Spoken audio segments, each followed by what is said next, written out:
안개 낀 새벽, 승객 없는 인천국제공항은 고요함 속에 잠겨 있습니다. 비행기 이륙 소리만이 간간히 들리는 이른 시각, 첫 항공편이 도착하기 전의 시간이죠. 탑승동 복도를 따라 걷는 한 그림자가 있습니다. 72세의 김봉자 여사입니다. 낡은 청소기계를 밀며 복도를 반짝이게 닦고 있네요. 봉자 여사의 손등에는 세월의 흔적이 그대로 담겨 있어요. 굵게 솟은 핏줄과 마디가 굽은 손가락들이 청소 도구를 꼭 움켜쥐고 있습니다. 그 중에서도 왼쪽 손목 안쪽에 자리한 세 개의 점이 희미하게 보이는군요. 마치 삼각형을 이루는 듯한 그 점들은 자세히 들여다보지 않으면 발견하기 어려운 흔적입니다. 오늘도 좋은 하루 되세요. 봉자 여사가 지나가는 보안 요원에게 인사를 건넵니다. 새로 입사한 젊은 보안 요원은 그저 평범한 청소 아주머니로만 알고 있지만 공항에서 오래 근무한 직원들 사이에서는 봉자 여사에 관한 소문이 돌고 있습니다. 저 할머니가 옛날에 유명한 분이셨대. 전주에서 병 고치는 일을 하셨던 것 같은데. 말도 안 돼. 그냥 평범한 청소 아주머니 아니신가? 아니야. 내가 들은 바로는 손끝에서 특별한 기운이 느껴진다고 하더라고. 이런 대화가 직원 휴게실에서 종종 오갑니다.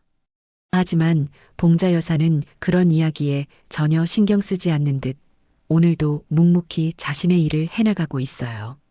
바닥에 떨어진 작은 쓰레기 하나까지 놓치지 않고 정성스럽게 청소하는 모습이 인상적이네요. 봉자 여사의 허리춤에는 항상 작은 주머니가 달려 있습니다. 가끔 휴식 시간에 그 주머니를 열어 안을 확인하는 모습이 보이기도 하는데 그 안에는 작은 약침 도구가 들어 있습니다. 혹시라도 누가 쓰러질까봐 한 번은 동료가 물었을 때 그렇게 대답했다고 합니다. 사람들은 봉자 여사의 과거에 대해 궁금해하지만 그녀는 결코 자신의 이야기를 꺼내지 않아요. 그저 조용히 미소 지으며 지금이 중요하지요. 라고 말할 뿐입니다. 하지만 그 눈빛 속에는 깊은 슬픔과 단단한 결의가 함께 담겨 있습니다. 전주에서는 그녀를 다르게 불렀습니다. 김봉자 원장님이라고요. 병을 못 고치면 김봉자 원장에게 가보라는 말이 전주 사람들 사이에서 흔히 오갔던 시절이 있었죠. 서양 의학으로 치료가 어렵다고 했던 사람들이 그녀의 작은 한의원을 찾아왔습니다. 봉자 여사의 손끝에서 흘러나오는 기운과 정확한 침술은 많은 이들에게 희망이 되었어요. 하지만 모든 것이 15년 전에 바뀌었습니다. 봉자 여사의 유일한 가족이자 삶의 이유였던 손자 민호가 불의의 사고를 당했을 때부터였어요. 학교 체육 시간에 갑자기 쓰러진 민호는 선천성 심장 질환으로 진단받았습니다. 봉자 여사는 온갖 방법을 동원했지만 그 아이를 살리지 못했습니다. 내 손으로도 구하지 못한 생명이 있다면 더 이상 남을 치료할 자격이 없습니다. 그날 이후 봉자 여사는 한의원 문을 닫고 모든 것을 내려놓았습니다. 전주를 떠나 아무도 자신을 알아보지 못할 곳을 찾아 헤맸고 결국 인천국제공항의 환경미화원으로 새 삶을 시작했습니다. 하지만 한의사로서의 본능은 여전히 그녀 안에 살아 있었어요. 허리춤의 작은 약침 주머니는 그 증거입니다. 혹시라도 누가 쓰러질까봐 그 말은 단순한 변명이 아니라 그녀의 진심이었습니다. 누군가에게 도움이 될 수 있다면 그것이 자신의 존재 이유라고 생각했기 때문이죠. 공항의 하루는 빠르게 돌아갑니다. 오전 8시 봉자 여사는 잠시 휴게실에서 쉬며 뉴스를 보고 있었습니다. 화면에는 오늘 인천공항에 도착할 미국 외교 사절단에 관한 소식이 나오고 있었어요. 오늘 오전 10시 15분 미국 국무부 아시아 담당 차관보 에드워드 베넷을 비롯한 외교 사절단이 인천국제공항을 통해 입국할 예정입니다. 이번 방안은 한미 동맹 강화와 아시아 태평양 지역 안보 협력 방안을 논의하기 위한 것으로 뉴스 앵커의 말을 들으며 봉자 여사는 고개를 끄덕였습니다. 중요한 손님이 오는 날이네요. 곧 공항은 더욱 분주해질 것입니다. 그녀는 차를 한 모금 마시고 다시 일터로 돌아갑니다. 오늘도 묵묵히 자신의 일을 해나가면 되는 것이죠. 오전 10시 공항은 이미 부산스러운 분위기에 휩싸여 있습니다. 보안 요원들은 평소보다 더 많이 배치되었고 외교부 직원들은 정장 차림으로 입국장 주변을 서성이고 있습니다. 미국 외교 사절단의 방문은 단순한 외교 행사가 아니라 국가 간 중요한 의제를 다룰 예정인 만큼 만반의 준비가 필요했죠. 모든 준비는 끝났습니까? 공항 의전팀장이 마지막으로 점검하고 있습니다. 네, 차량도 대기 중이고 경호 인력도 모두 배치 완료했습니다. 팀원이 대답합니다. 그 사이 봉자 여사는 입국장 근처 화장실을 청소하고 있었어요. 특별한 손님이 오는 날에는 더욱 깨끗하게 청소해야 한다는 생각에 평소보다 꼼꼼히 작업하고 있습니다. 화장실 거울을 닦으며 문득 자신의 얼굴을 바라봅니다. 주름진 얼굴에 깊게 패인 눈가, 그리고 흰색으로 변한 머리카락. 세월은 그녀에게도 예외 없이 흘러갔네요. 아, 민호야, 할머니가 널 보게 되면 알아볼 수 있을까? 문득 손자 생각에 중얼거리다가 금세 마음을 다잡습니다. 지금은 일에 집중해야 할 시간입니다. 복도로 나오자 공항 방송이 흘러나옵니다. 잠시 후 30분 지연된 KL 627편이 도착합니다. 봉자 여사는 시계를 확인합니다. 10시 15분 미국 외교 사절단이 탄 비행기가 곧 도착할 시간이네요.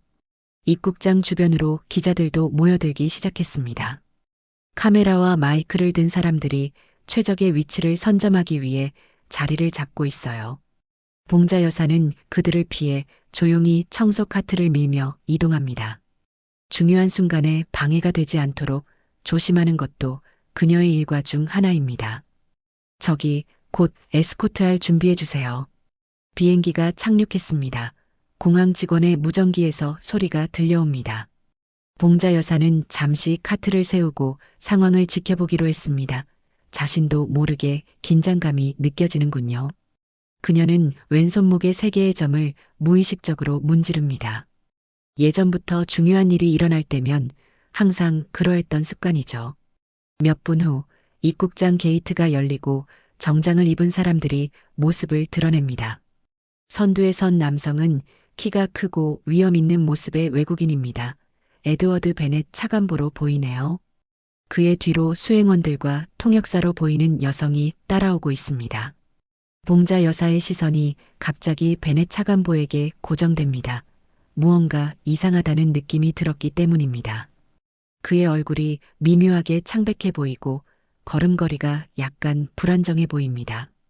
봉자 여사의 오랜 경험이 무언가 좋지 않은 징후를 감지한 것이었죠. 에드워드 베넷 차관보와 일행이 입국장을 통과하며 한국 외교부 직원들과 악수를 나누고 있었습니다. 카메라 플래시가 연이어 터지며 공식적인 환영 행사가 진행되는 가운데 봉자 여사는 계속해서 베넷의 상태를 주시하고 있었어요. 그의 이마에 맺힌 땀방울과 점점 더 창백해지는 안색이 마음에 걸렸기 때문입니다. 다음 일정은 외교부에서 진행되는 양자회담이며 오후에는 한국 측 수행원이 일정을 설명하던 그 순간이었습니다.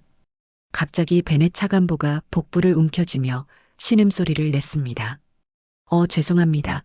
제가 좀 그의 말이 끝나기도 전에. 그는 바닥으로 쓰러졌습니다. 주변이 순식간에 혼란스러워졌죠. 차관보님, 괜찮으세요? 동행한 여성 직원 에밀리가 당황한 목소리로 외쳤습니다. 에밀리는 한국계 미국인으로 유창한 한국어를 구사했습니다. 도와주세요. 의사 없나요? 공항 관계자들이 급히 몰려들었고 누군가 의료팀 긴급 출동 요청합니다.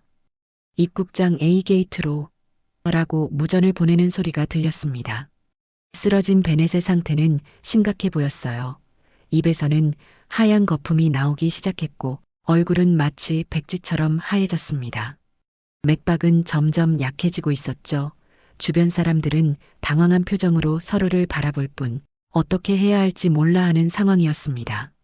아마 기내식 때문인 것 같아요. 비행기에서 불편해하긴 했는데 미국 측 수행원 중 한 명이 중얼거렸습니다. 봉자 여사는 그 순간 자신의 청소 카트를 밀어두고 조용히 사람들 사이를 지나 베넷에게 다가갔습니다. 오랜 세월 감춰왔던 본능이 그녀를 움직이게 했습니다. 누군가의 생명이 위험한 상황에서 그저 지켜볼 수만은 없었던 것이죠. 죄송합니다만 제가 좀 봐도 될까요? 봉자 여사가 침착한 목소리로 말했습니다. 주변 사람들은 청소부 복장을 한 노인을 의아한 눈으로 바라보았습니다. 경호원 한 명이 그녀를 막으려 했지만 에밀리가 손을 들어 제지했습니다. 지금은 어떤 도움이라도 필요해요. 의료팀이 오기 전까지만이라도 에밀리의 말에 경호원은 마지못해 물러섰습니다. 봉자 여사는 베넷의 옆에 무릎을 꿇고 앉았습니다. 그의 맥을 짚고 눈동자를 살피고 호흡 상태를 확인했습니다. 오랜 시간 몸에 밴 진단 과정이 자연스럽게 이어졌습니다. 그녀의 눈빛이 갑자기 진지해졌습니다. 심포맥, 도끼, 기혈 막힘, 죽은 피가 차 있어요. 그 말을 듣고 주변에서는 의아한 표정들이 오갔습니다. 누군가는 뭐라고 하시는 거죠? 라고 물었지만 봉자 여사는 이미 허리춤에서 작은 침통을 꺼내고 있었습니다.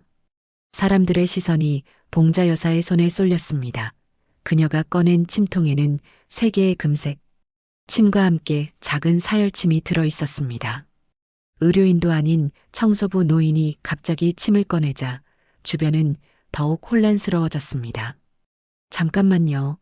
무슨 짓을 하시는 겁니까? 한국 외교부 직원이 다급히 물었습니다. 봉자 여사는 고개를 들어 그를 바라보았습니다. 평소에 수줍고 조용한 청소부의 모습은 온데간데였고 그 자리에는 오랜 경험과 자신감이 묻어나는 전문가의 눈빛이 반짝이고 있었어요. 시간이 없습니다. 이분은 지금 급성 식중독이 아니라 심한 기혈순환 장애를 겪고 계십니다. 내장에 독소가 쌓여 심장에까지 영향을 미치고 있어요. 지금 조치하지 않으면 심각한 상황이 올 수 있습니다. 봉자 여사의 단호한 목소리에 주변이 잠시 조용해졌습니다. 그때 베넷의 상태가 더 악화되기 시작했습니다. 호흡은 더욱 가빠지고 손끝이 파랗게 변하기 시작했죠.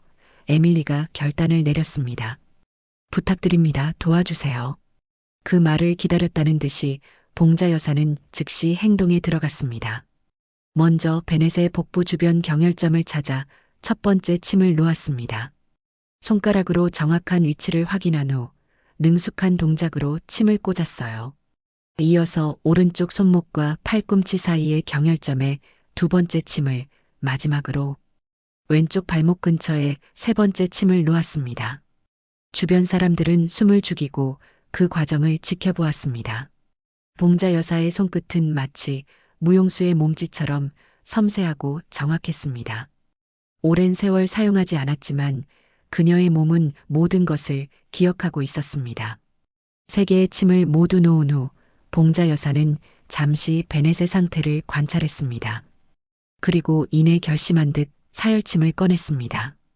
베넷의 오른손 중지 끝부분을 가볍게 누른 후 사열침으로 신속하게 찔렀습니다. 순간 진한 검붉은 피가 방울방울 흘러나왔습니다. 이건 정상적인 피색이 아니에요. 누군가 놀란 목소리로 중얼거렸습니다. 봉자 여사는 고개를 끄덕였습니다. 네, 죽은 피입니다. 몸 안에 도끼가 쌓여 피가 탁해진 거예요. 이 피를 빼내야 기혈순환이 다시 정상화됩니다. 그녀는 손수건으로 조심스럽게 피를 닦아내며 계속해서 베넷의 상태를 확인했습니다. 놀랍게도 사열을 시작한 지 불과 1분도 지나지 않아 베넷의 얼굴에 약간의 혈색이 돌아오기 시작했습니다. 호흡이 조금 안정되는 것 같아요. 에밀리가 기쁜 목소리로 외쳤습니다. 봉자 여사는 계속해서 침의 위치를 미세하게 조정하며 치료를 이어갔습니다. 그녀의 손끝에서는 마치 보이지 않는 에너지가 흐르는 듯한 느낌이 들었습니다.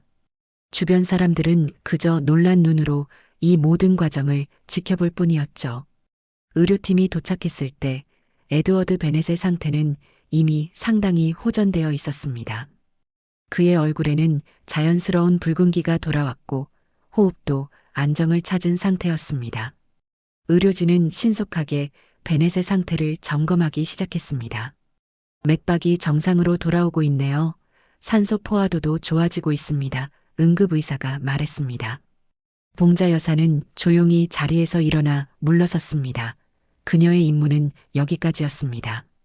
이제 전문 의료진에게 맡길 때가 되었죠. 하지만 그 짧은 순간 그녀는 자신의 오랜 기술로 한 생명을 구했다는 사실에 가슴이 벅차올랐습니다. 정말 감사합니다. 에밀리가 봉자 여사에게 다가와 진심 어린 목소리로 말했습니다. 어떻게 이런 일이 아까 그 침 치료는 무엇인가요? 봉자 여사는 부드럽게 미소 지었습니다. 전통 한의학의 응급처치법입니다. 오래전에 배웠던 것이죠. 병원으로 이송되기 전 에드워드 베넷이 잠시 의식을 되찾았습니다. 그의 희미한 시선이 봉자 여사를 향했고 그들의 눈이 마주쳤습니다. 그 순간 무언가 이해의 깊이가 오갔습니다.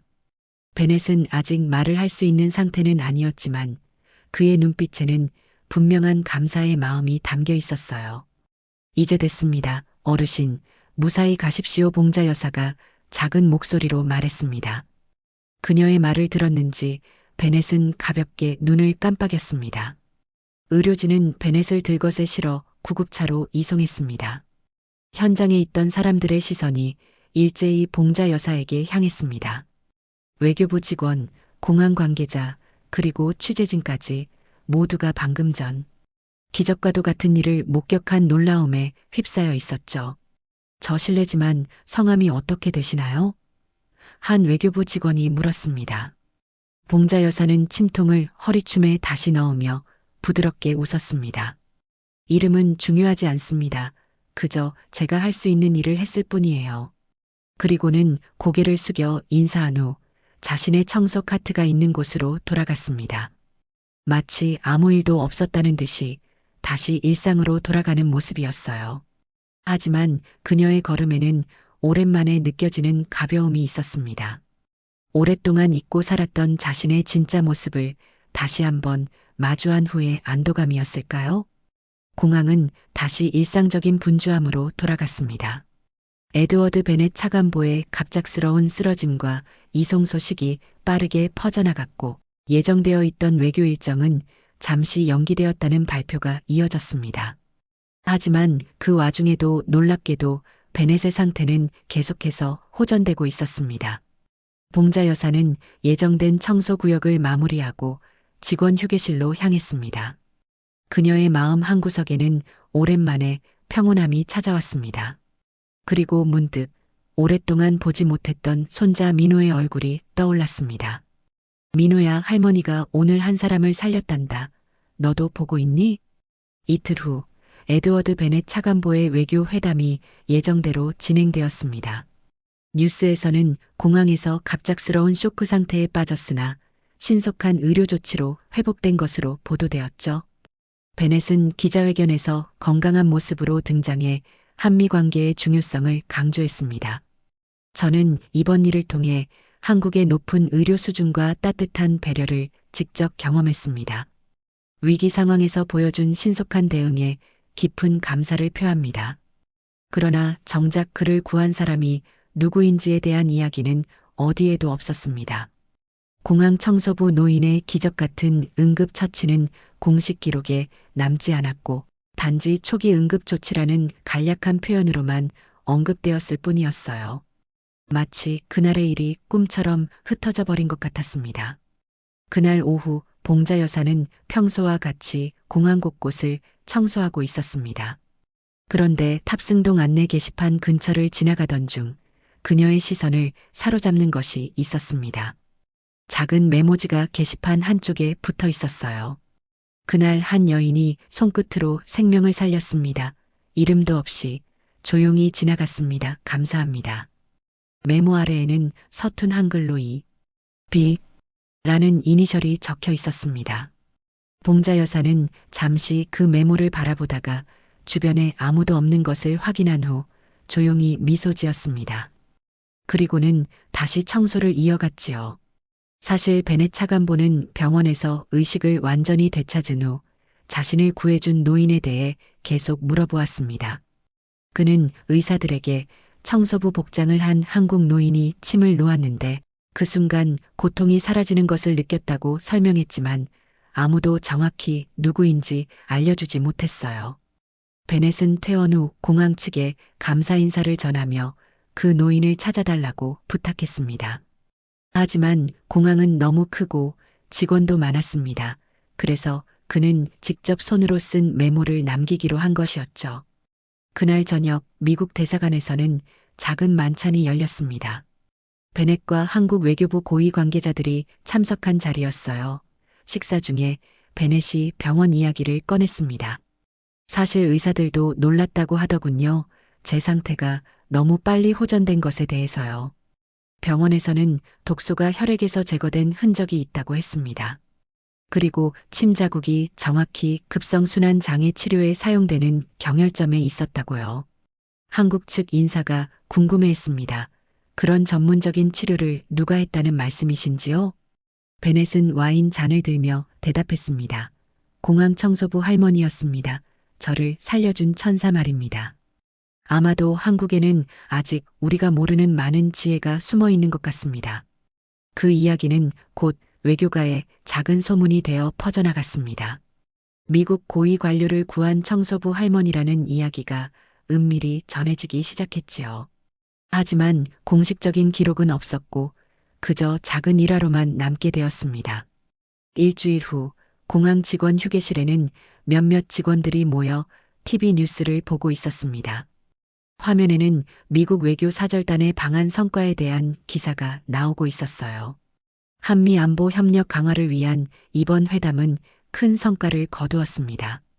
에드워드 베넷 차관보는 건강 문제로 잠시 일정에 차질이 있었으나 빠르게 회복하여 모든 회담을 성공적으로 마쳤습니다. 젊은 보안요원 한 명이 의자에 앉으며 말했습니다. 그 미국 외교관 구급차 오기 전엔 이미 눈 떴다던데 이상하지 않아요? 원래 그렇게 빨리 회복되나요? 옆자리의 수화물 검색대 직원이 고개를 끄덕였습니다. 맞아요. 저도 그날 현장에 있었는데 정말 신기했어요. 구급차 오기 전에 이미 호흡이 안정되었더라고요. 제가 들은 바로는 오래 근무한 안내데스크 직원이 작은 목소리로 말을 이었습니다. 누군가 침을 놓아서 응급처치를 했다던데요. 그것도 우리 공항 청소부 할머니가요. 휴게실이 잠시 조용해졌습니다. 모두가 서로의 얼굴을 바라보며 의아한 표정을 지었습니다. 혹시 그 할머니 아닐까요? 누군가 조심스럽게 물었습니다. 어떤 할머니요? 항상 조용히 다니는 그 할머니 있잖아요. 김씨 김봉자 여사, 허리춤에 항상 작은 주머니 달고 다니시는 분. 그 순간 휴게실 문이 열리고 봉자 여사가 들어왔습니다. 대화는 갑자기 멈췄고 모두의 시선이 그녀에게 향했습니다. 봉자 여사는 무슨 일이 있는지 모른 채 평소처럼 조용히 걸어와 물통에 물을 받기 시작했습니다. 젊은 직원 하나가 용기를 내어 물었습니다. 저 김봉자 여사님, 혹시 지난주에 미국 손님 치료하신 게 맞으세요? 봉자 여사는 잠시 물을 따르던 손을 멈추었습니다. 그리고 고개를 돌려 부드럽게 미소 지었습니다.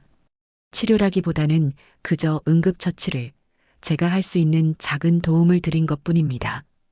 휴게실은 다시 술렁이기 시작했습니다. 그동안 평범한 청소부로만 알고 있던 노인이 실은 놀라운 전주의 유명한 한의사였다는 사실이 서서히 밝혀지는 순간이었습니다. 여사님, 그럼 예전에 한의사셨던 건가요? 누군가 더 물었습니다.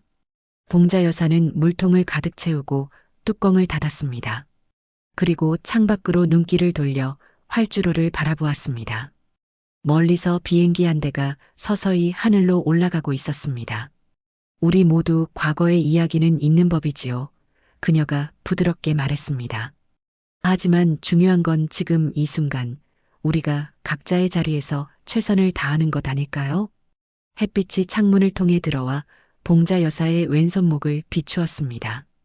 세 개의 점이 삼각형 모양으로 희미하게 빛나고 있었어요. 전통 한의학에서 생명의 삼각형이라 불리는 그 표식은 세대를 이어 전해 내려온 비법을 가진 이들만이 가지고 있다고 합니다. 봉자 여사는 물통을 들고 휴게실을 나섰습니다.